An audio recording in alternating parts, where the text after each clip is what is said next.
aydınlatıcı konuşması için teşekkür ediyoruz. Şimdi de Dünya Bankası Türkiye Ülke Sektör Koordinatörü Sayın Cristobal Ridao-Cano'nun konuşmasını yapmak üzere kürsüye davet ediyoruz.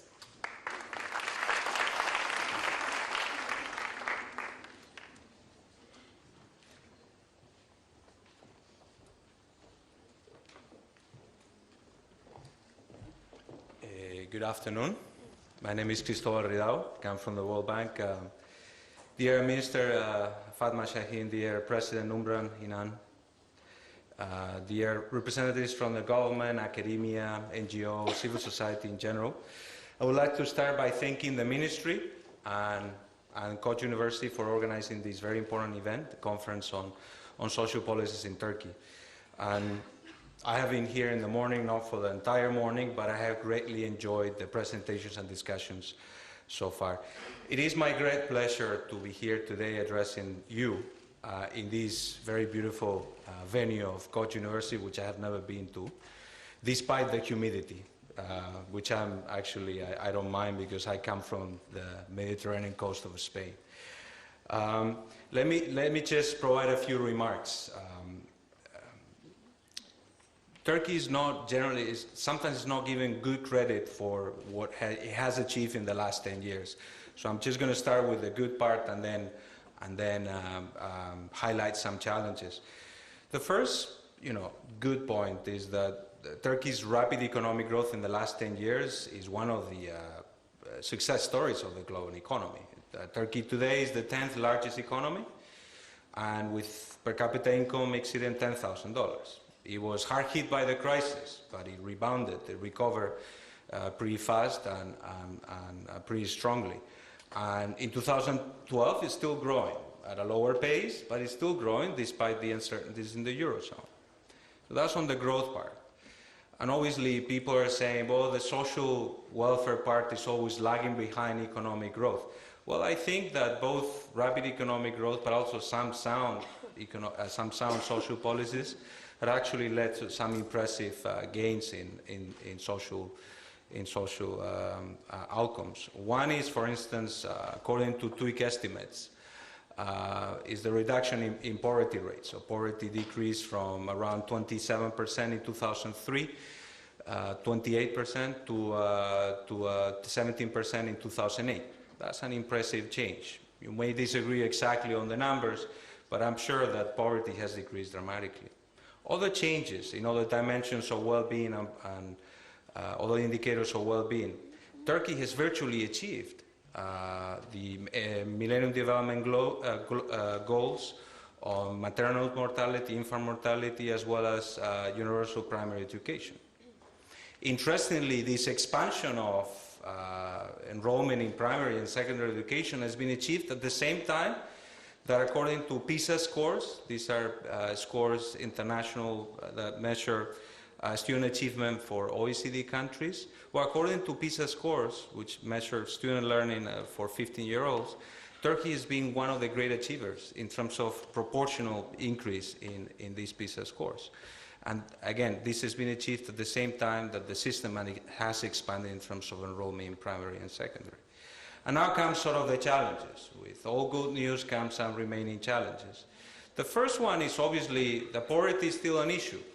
There's a large share of the population that is still below the poverty line, especially in rural areas.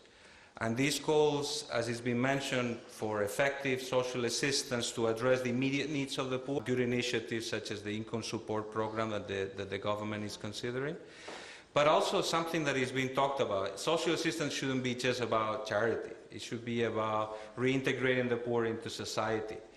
So it's important to build and to develop social assistance systems that are geared towards getting people out of poverty into productive lives. At the end of the day, the most important thing that you can do for the poor is to get them jobs. So it's very important to link the two. And I know the ministry is doing that. Another very important challenge, and we've done some work on that, is the large and persistent inequalities in many dimensions. The most worrisome one is inequalities that start from a very early age, that is children 0 to 5. and that of course limit the ability of these poor children to actually succeed in life. And also point to the importance of early childhood development policies. And we have a presentation tomorrow by a colleague from the World Bank that actually will highlight this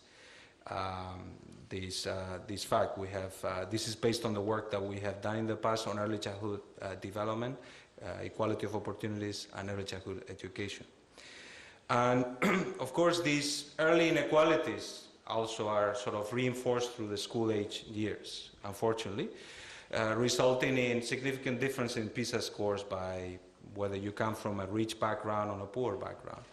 Fortunately, though, I mean, again, if one looks at Turkey over the last between 2006 and 2009, Turkey in PISA scores is one of the few countries that has managed to increase mean PISA scores, while reducing inequality. So the low performance have actually performed better than the high performance. And at the same time, this has been achieved with an incredible expansion of the system in terms of primary and secondary school. And of course, something that is another big challenge that is being talked about is the remaining gender gaps, especially when it comes to access to economic opportunities. As has been mentioned, Turkey cannot afford to have only 1/4 of working age women working. Not to mention the type of work that they do, but only a quarter. And more than 50%, close to 60% are actually, of the ones working are actually working informally. That is without a contract and access to Social Security. And we're working with the government. I know the government is aware of this and is working on a number of good policies. These challenges and others are not new to the government. And the government is actually taking decisive action to address them. But I don't think that this should only be the responsibility of the government. This should be the result of the combined effort of government, NGOs, civil society, academia, and this is why events like this are so important, I think, in my view. So any good action needs to be well informed and debated. And again, this is why this event is so important, to inform these decisions and these actions and to debate them. The World Bank will continue, as we have tried to do over the past, to support this process through analytical work with many of you, through knowledge sharing, like these events and other events that we've organized with the Ministry on Gender, Disabilities, and so on. And with technical advice on specific things that we're doing with the Ministry on the childcare subsidy. So thank you very much.